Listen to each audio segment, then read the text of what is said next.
Na hapa tupo na Mustafa Likuti ambaye ataenda kutuambia kwa uchache namna ambavyo ile timu yake ameiona. Bwana Mustafa Likuti, habari za muda huu? Nashukuru Mwenyezi Mungu, niko safi kabisa.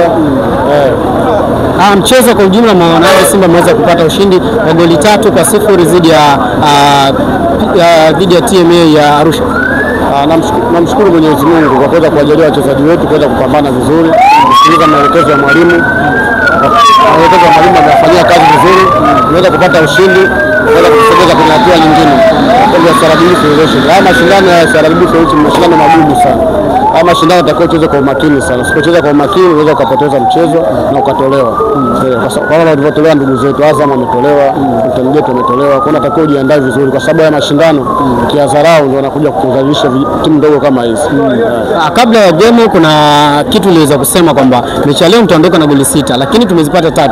Kitu gani umekiona kipo bora kwa TMA kuweza kushindwa kuweza kupata hizo goli 6 ambazo ulizitaja hapo mwanzo? Wachezaji wao wako vizuri kwa sasa kwenye swala la ulinzi wanazuia vizuri, wanajua kucheza vizuri, wanajua kukaba vizuri. Kwa wachezaji wetu wameweza kupoteza nafasi nyingi, kama Teba akapoteza nafasi nyingi sana za wazi. Kwa makini siwezi kumlaumu, najua ni siku mbaya kazini.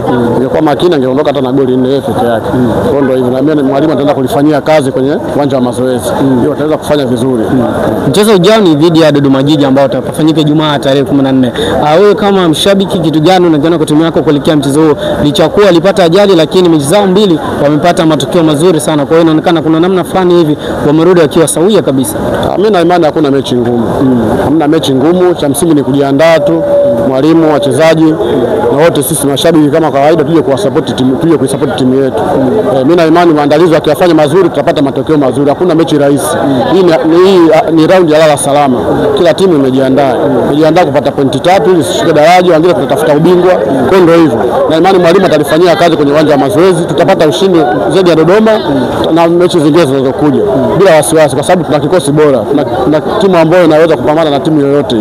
Ndio hivyo, kama unavyoona, kama wachezaji wengine walikuwa benchi pale hawajacheza, na Jean Chaze Aua kama vile Elia Mpanzu tunamwona ndani ya uwanja, na Fabrice Wamba Ngoma.